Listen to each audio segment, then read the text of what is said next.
اور اللہ کا وعدہ سچا ہے، اللہ کا وعدہ حق ہے، میں اس کی نعمت بڑھا دیتا ہوں، اور میں نے دیکھا ہے اللہ نے اس کی نعمتوں کو بڑھا دیا ہے۔ ایک درویش تھے، ایک مسجد ہے کوبے والی، ان میں ان کی قبر ہے۔ کچھ زیادہ سال نہیں گزرے، زیادہ سے زیادہ 40-50 سال گزرے ہوں گے۔ وہ جب دنیا سے فوت ہو گئے تو ان کی دل کی دھڑکن بہت تیز تھی، دل زندہ ہے کہ نہیں فوت ہو گیا۔ ڈاکٹر کو بلایا، اس نے کہا جی جسم سارا فوت ہو گیا ہے۔ اس نے کہا دل، انہوں نے کہا دل نہیں مرا۔ میں ان کی قبر پہ کبھی کبھار جایا کرتا ہوں، ایک مسجد کے ایک کونے میں ہے، وہ دل زندہ تھا، دھڑک رہا تھا۔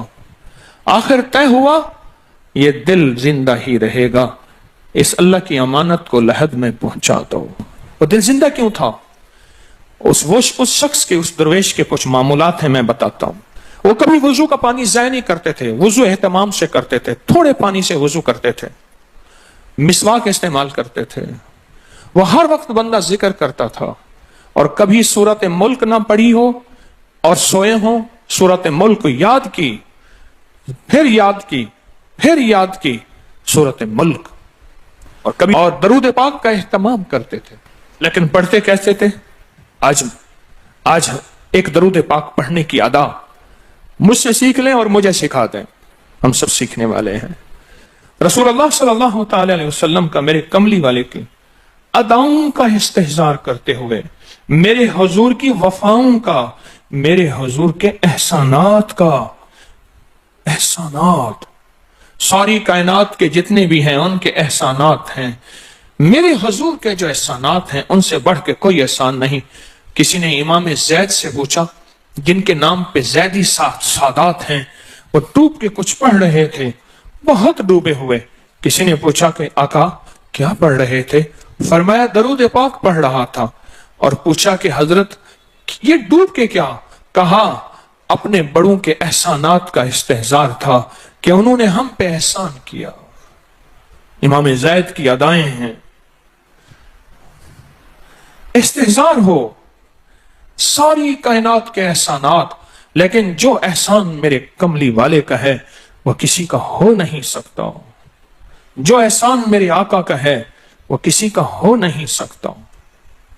احسانات ہوں، اچھا پہلے تصور میں آئیں گے، پہلے زبان پہ، پھر تصور پہ، پھر توجہ پہ، اور پھر ایک وقت ایسا آئے گا، ایسا محسوس ہوگا کہ میرا حضور ہے، ان کے ہاتھ مبارک ہیں، حوض کوثر کا پیالہ ہے، وہ مجھے دے رہے ہیں، میں پی رہا ہوں، اور اس کا ذائقہ میری زندگی میں کبھی جائے گا ہی نہیں۔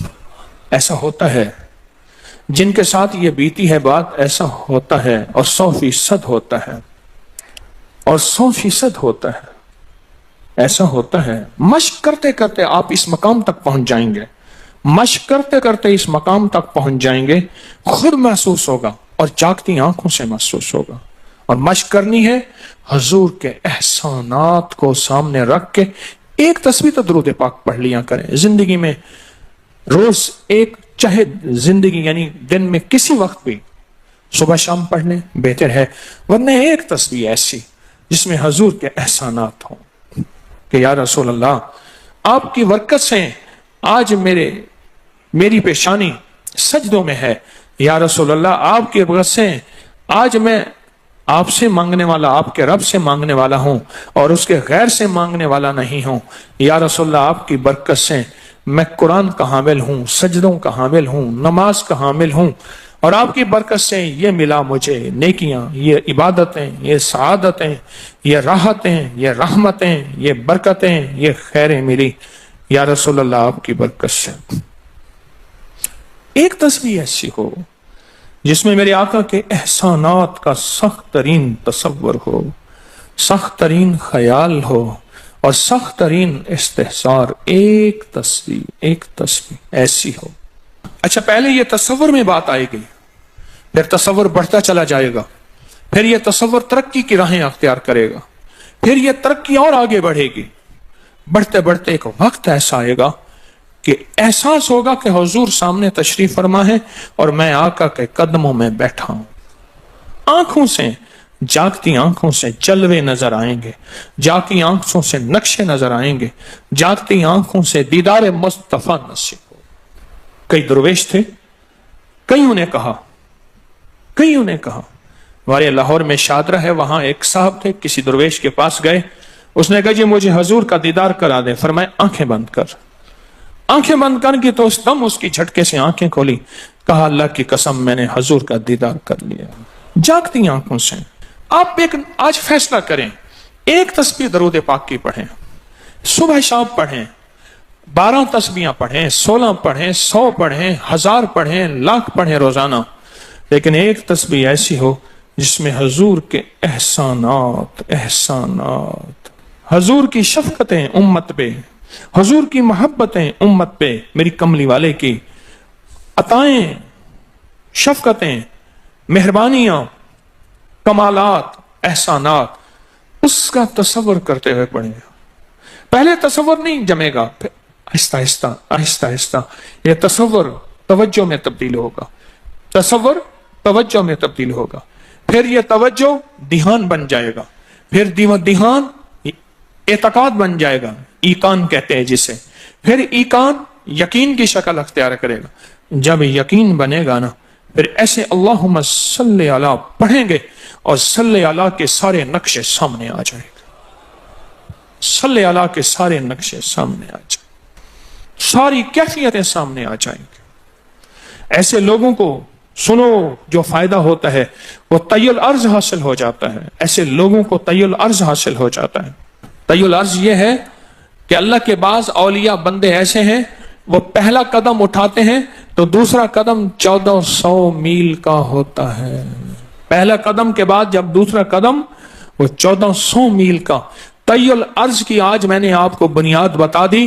وہ میرے آقا کی محبتیں اور میرے آقا کے احسانات اور میرے کملی والے کے احسانات کا تصور کر کے استحضار قلبی، استحضار لسانی، یہ پڑھ کے درود پاک پڑھیں. زبان سے درود پاک پڑھیں، قبول. بے دہانی سے پڑھیں، قبول. درود ہے ہی ایسی عبادت، بے توجہ سے پڑھیں، قبول. مصروف زندگی میں پڑھیں، قبول. وضو پڑھیں، قبول. بے وضو پڑھیں، قبول. پر ایک تسبیح کوئی ایسی بھی پڑھ کے دیکھ لیں جو میری آخرت کا سامان بن جائے، اور دنیا میں مرنے سے پہلے اللہ میرے دل کی آنکھیں کھول دے. چہرے کی تو کھلی ہیں، اللہ دل کی کھول دے. ہاں، دل کی آنکھیں جس کی کھل جاتی ہیں وہ زندگی میں کامیاب، دنیا میں کامیاب، عزتوں کے تاج، شان و شوکت کے تاج. جس کی دل کی آنکھیں کھل جاتی ہیں وہ نامراد بھی ہے نا تو بامراد ہو جاتا ہے. اور جو بندہ حضور کے احسانات کے ساتھ ایک تسبیح درود پاک کی پڑھے گا وہ نامراد سے بامراد ہوگا. اور بامراد کیسے ہوگا؟ ذرا غور سے سنیں. بامراد کیسے ہوگا؟ ذرا غور سے سنیں. بامراد ایسے ہوگا کہ اللہ پاک اگر اس کی پیشانی پہ بدبختی، شقاوت، ذلت، لعنت لکھی ہے، اللہ درود پاک استحضار سے پڑھنے کی برکت سے اس کی پیشانی پہ رحمت، عطا اور شفقت، مہربانی، محبت اور کرم لکھ دیتا ہے. ایک تسبیح ایسی پڑھ لیں جس ایک تسبیح پہ استحضار ہو، دل کی کیفیتیں، دل کی گہرائیاں ہوں، جسے ایک تسبیح پہ. اس ایک تسبیح کے بعد پھر آپ اپنے وجود کو دیکھیں. ایک فائدہ اور ہوگا، جنہوں نے یہ عمل کیا انہوں نے بتایا. ایک فائدہ اور ہوگا، وہ فائدہ یہ ہوگا کہ جسم ہواؤں میں تحلیل ہو جائے گا. یہ وجود ختم ہو جائے گا، یہ جو موجودہ وجود ہے. دیکھیں، آپ جو خواب دیکھتے ہیں نا، وہ بھی آپ کا وجود ہوتا ہے، وہ روح کی دنیا کا وجود ہوتا ہے، یہ تن اور من کی دنیا کا وجود ہے. اس وجود کو فنا ہے، روح کی دنیا کے وجود کو فنا نہیں ہے، بقا ہے. پھر آپ کو روح کی دنیا کا وجود ملے گا، اور روح کی دنیا کا وجود پھر کائنات کی سیر کرے گا اور کائنات کے جلوے دیکھے گا، کائنات کے مظاہر اور منظر دیکھے گا. پھر آپ زبان پہ نہیں لا سکیں گے کہ لوگوں کے برتن چھوٹے ہیں. اور فرمایا پھر یہ شخص اپنے آپ کو چھپائے گا ایسے جیسے کوئی ناپاک کپڑے کو چھپاتا ہے، اپنے عیبوں کو جو چھپاتا ہے ایسے اپنی اس ولایت کو چھپائے گا. ایک تسبیح سے ابتدا ہوتی ہے، ایک تسبیح سے. میرے شیخ رحمت اللہ علیہ نے مجھے 1984 میں بیعت فرمایا اور اس ایک تسبیح کے پڑھنے کی ترتیب فرمائی. اللہ کرے مجھے بھی مل جائے. مشق کریں, محنت کریں, ایک تسبیح ایسی مل جائے درود پاک کی جو میرے وجود کے اندر کے سارے نظام کو دھو دے, میرے من کو, میرے تن کو دھو دے, میرے جذبوں کو دھو دے, میری آنکھوں کو, میرے کانوں کو دھو دے, میرے ہاتھ پاؤں کو دھو دے, میری ناپاک تنہائیوں کو دھو دے, اور ایسا دھو دے کہ جب اللہ کے حضور حاضر ہوں جیسے میرا کفن سفید ہو ایسے میرا دل بھی سفید ہو, سیاہ نہ ہو. یہ ایک تسبیح میری زندگی میں, ایک تسبیح ایسی ہو. میرے حضور کا احسان کر, آپ کے احسانات. اللہم صلی علی محمد و آل محمد, اللہم صلی علی محمد کما تحب و ترضی لہ, اللہم صلی علی محمد بعدد کل دائن و دوائن وبارک وسلم. کوئی بھی درود, مسنون درود ہے, اسے پڑھیں, ایک تسبیح پڑھیں, پر پڑھیں ایسے. اور میں یہ نہیں کہتا کہ صرف ایک ہی پڑھیں, یہ میں ابتدا بتا رہا ہوں, یہ ابتدا بتا رہا ہوں. اگر اس ابتدا میں ایک تسبیح ایسی پڑھنی شروع کر دیں, زندگی کمال, حیرت انگیز کمال. ٹینشن کا علاج آخری درجے کا, ذہنی دباؤ تناؤ کا علاج, ہائی بلڈ پریشر کا علاج, لا علاج بیماریوں کا علاج, الجھی ہوئی زندگی کا علاج, ناممکن مسائل کا علاج اور پریشانیوں کا علاج, دکھوں کا علاج, مسئلوں اور مشکلوں کا علاج, ایک تسبیح دھیان سے پڑھی ہوئی. پھر ایک تسبیح کریں گے کیا, یہ فرشتوں کو ہدیہ کریں کہ میرے آقا کی بارگاہ میں پہنچائیں. نیک زمزم کی روحیں ان کو ہدیہ کریں, میرے آقا کی بارگاہ میں پہنچائیں. اور اللہ کے نیک ولیوں کو, صالحین کو ہدیہ کریں, اور نیک جنات کو ہدیہ کریں. ہاں, یہ ایک تسبیح ہدیہ کریں.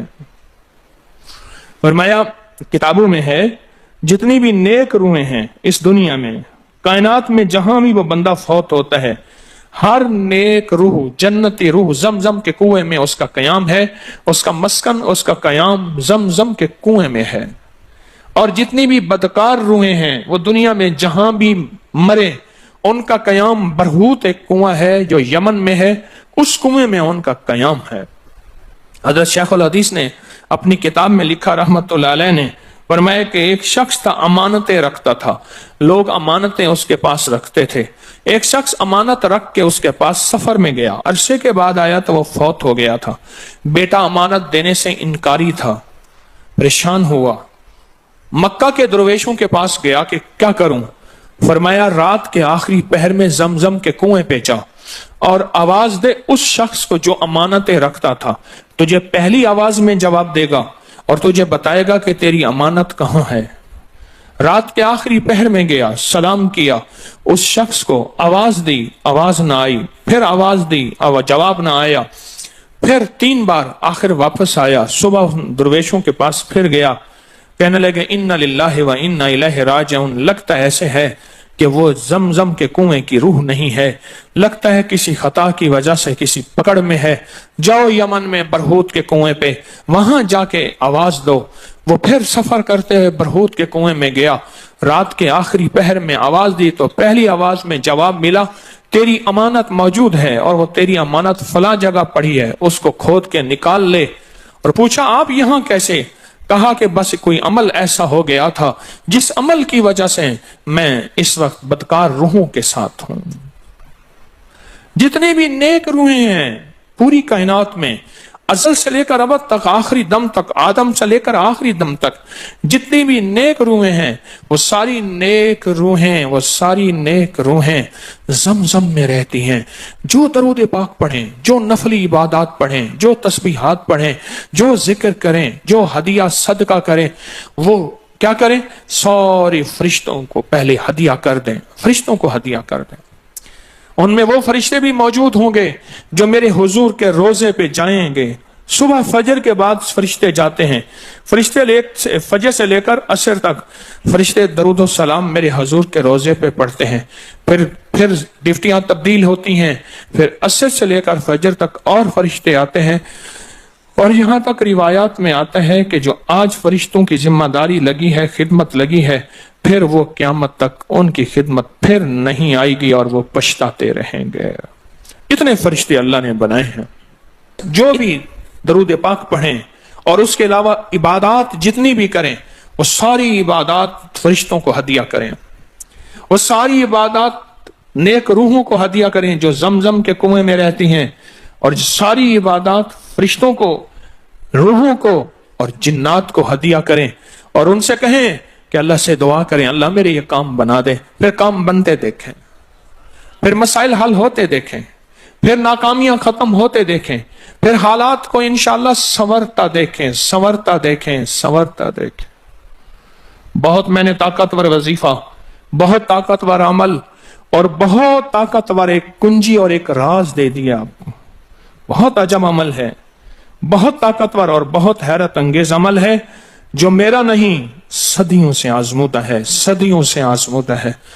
اللہ کے دوست اس کو کرتے چلے آئے ہیں، اور اللہ کے دوستوں کا آزمودہ عمل ہے بہت زیادہ، بہت زیادہ۔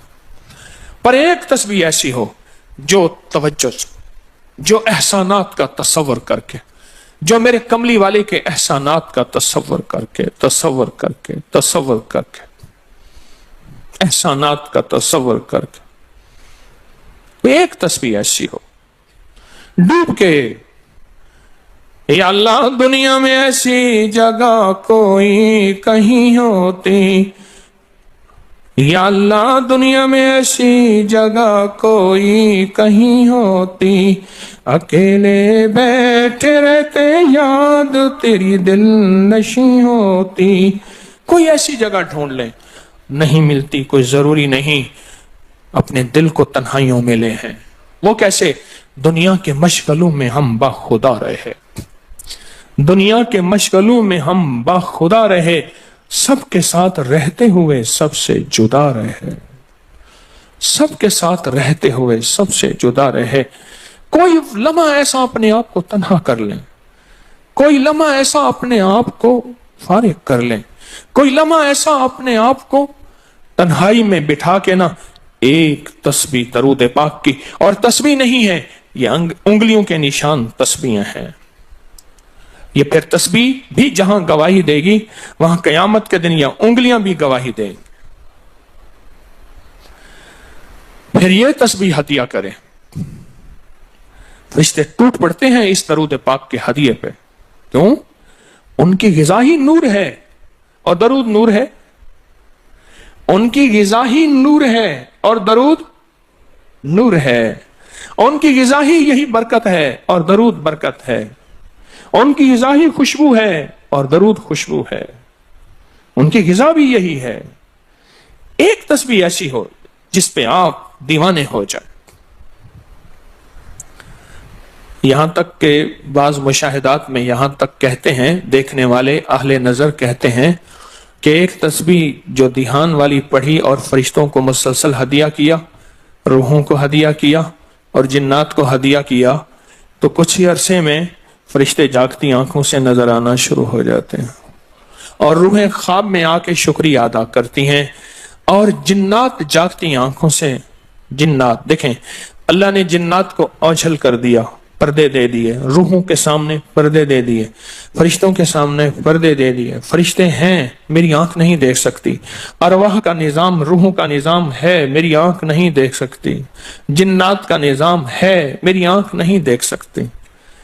اللہ پاک پھر پردے ہٹا دیتے ہیں، رخ سے پردے ہٹے، رخ سے پردے ہٹے، طور جلنے لگا، میرے ساقی کا مجھ پہ کرم ہو گیا، میرے ساقی کا مجھ پہ کرم ہو گیا۔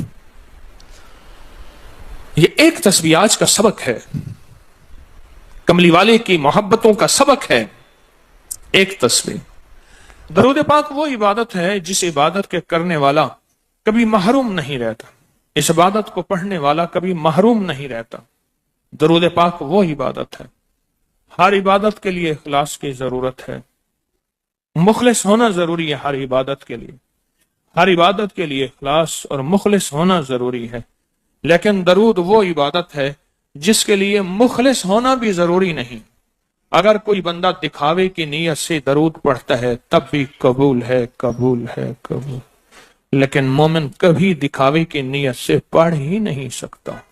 مومن کے اندر تو للہیت اور اخلاص ہوتا ہے اور اللہ کی رضا ہوتی ہے. مومن کبھی دکھاوے کی نیت سے درود نہیں پڑھتا.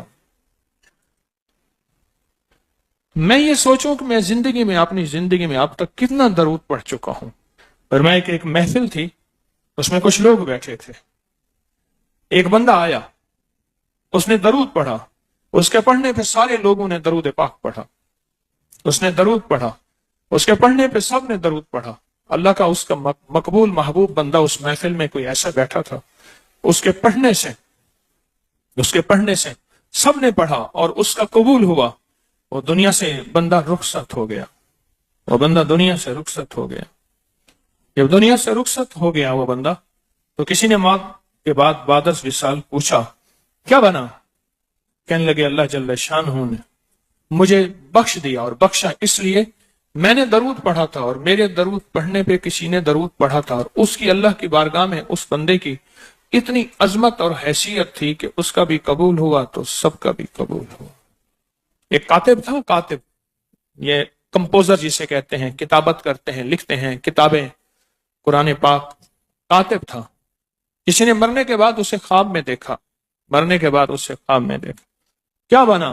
کہا جب بھی میں نے حضور کا نام لکھا تو صلی اللہ علیہ وسلم لکھا. ساری زندگی میں اللہ جل شانہ نے میرے صلی اللہ علیہ وسلم جمع کیے، اور ایک طرف میری خطائیں جمع کی، اور وہ میری خطائیں جو ہیں زیادہ ہو گئیں، تو اللہ پاک جل شانہ نے صرف ایک صلی اللہ علیہ وسلم رکھا تو ساری خطائیں ختم ہو گئی اور کملی والے کا درود غالب آ گیا. قبر میں جب بندے کو رکھا جائے گا، دائیں بائیں دیکھے گا، اس کا کوئی ساتھی نہیں، کوئی وارث نہیں، سب چھوڑ جائیں گے.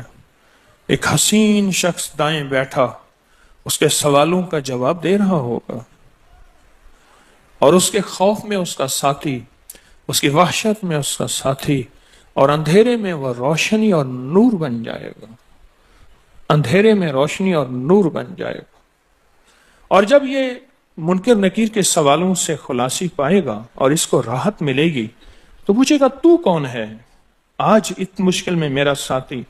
کہا میں وہ درود ہوں جو تو دنیا میں اٹھتے بیٹھتے سوتے جاگتے پڑھتا تھا. تو مجھے نہیں بھولا میں تجھے نہیں بھولوں گا. تو نے مجھے یاد کیا میں ہمیشہ تجھے یاد کروں گا.